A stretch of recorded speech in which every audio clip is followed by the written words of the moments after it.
বা ওই জায়গা থেকে? যদি চাইতাম তখন যখন মিলিটারি আমার বাসায় এসে বসে রইল সারা রাত আমাকে রাজি করানোর জন্য, আমি তো লুকিয়ে নিতাম। রাজি করানোর জন্য বসে থাকতে হবে কেন?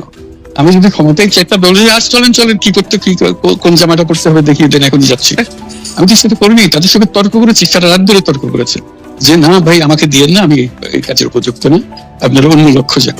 তারা আমার উপরে মন ঠিক করে ফেলেছে আমাকে দিতে হবে। আমি বারে বারে বলতেছি তাদেরকে, তারা নিরাশ হয়ে ফিরে গেল, বললো যে সকালবেলা আবার আসবো, সকালবেলায় আসলে তখন আপনি আমাদেরকে বলেন যে রাজি আছেন।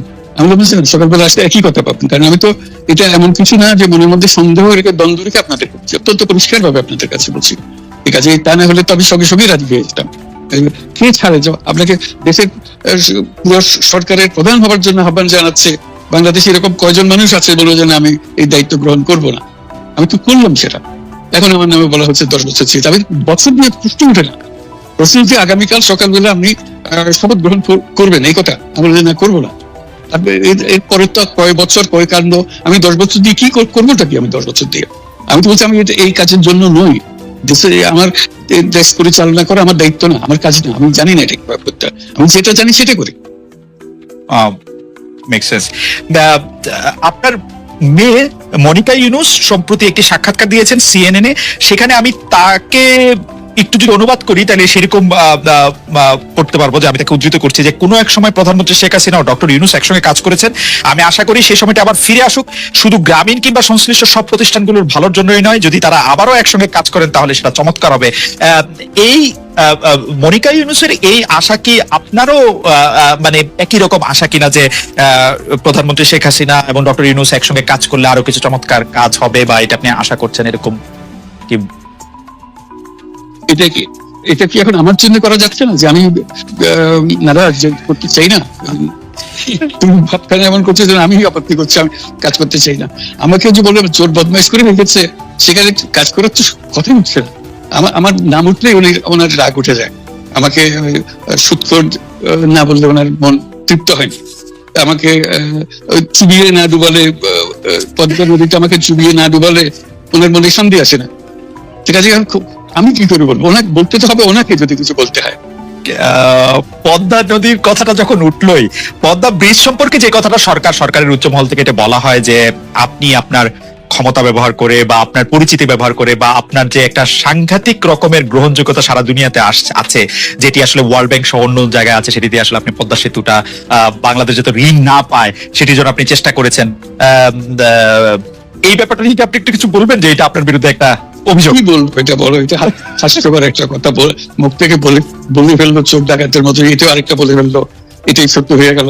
আমরা যে বারে বারে বিবৃতি দিলাম তখন তো প্রশ্নই ওঠে না। আমরা বাংলাদেশের নাগরিক হিসেবে আমরা গৌরবান্বিত যে এই পদ্মা সেতুর উপরে আমরা একটা সেতু বানাতে পারবো, এটার জন্য আমরা সবাই চাই। এটা তো বিরোধিতা করার তো প্রশ্নই ওঠে না। কেন বিরোধিতা করবো? দেশে যে একটা বড় রকমের ঘটনা ঘটতে যাচ্ছে সেটা তো আমরা সবাই সমর্থন করেছি।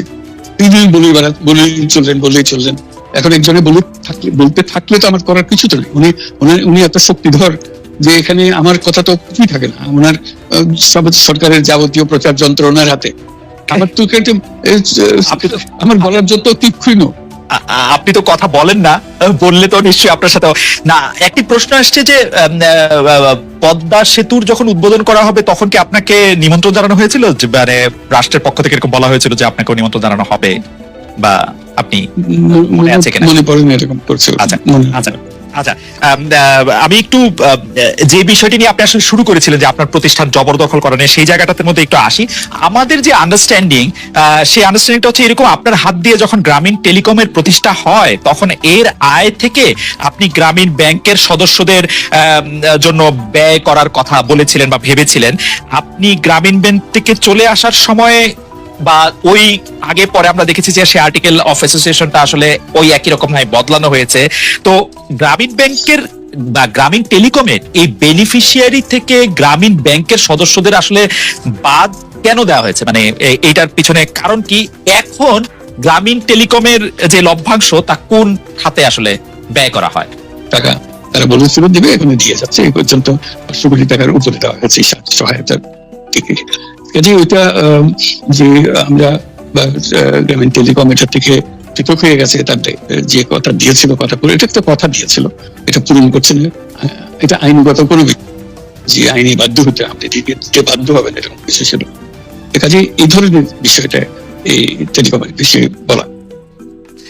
গ্রামীণ ব্যাংকের আপনি যখন মানে গ্রামীণ টেলিকমটা আপনি প্রতিষ্ঠা করেন সেই সময়ে গ্রামীণ টেলিকমের সাথে গ্রামীণ ব্যাংকের সম্পর্কের যে বিধিমালা, সেই বিধি কি আপনি যখন চলে এসেছেন গ্রামীণ ব্যাংক থেকে সেটি পরিবর্তন করা হয়েছিল? তো সেই পরিবর্তনটি মানে পরিবর্তনটির জায়গাটা যদি আমাদের একটু পরিষ্কার করতেন। পরিবর্তন ছিল যে আগে এটা নমিনেট করতে পারতো গ্রামীণ ব্যাংক, চেয়ারম্যান পদের জন্য একজন লোক নমিনেট করতে পারতো। আমরা যেহেতু গ্রামীণ ব্যাংক থেকে আমাদেরকে সরিয়ে দেওয়া হয়েছে, তখন আমরা মনে করলাম যে এটা রাখার আর দরকার নাই, গ্রামীণ টেলিকম থেকে সেই পথে আমরা পরিষ্কার করে দিয়েছি যে এখন এটা আর দরকার নাই। এইটুকু পরিবর্তন হয়েছে, এটা ন্যায়সঙ্গতভাবে পরিবর্তন করার ধারা অনুযায়ী যা যা করতে হয় সেটা করা হয়েছে।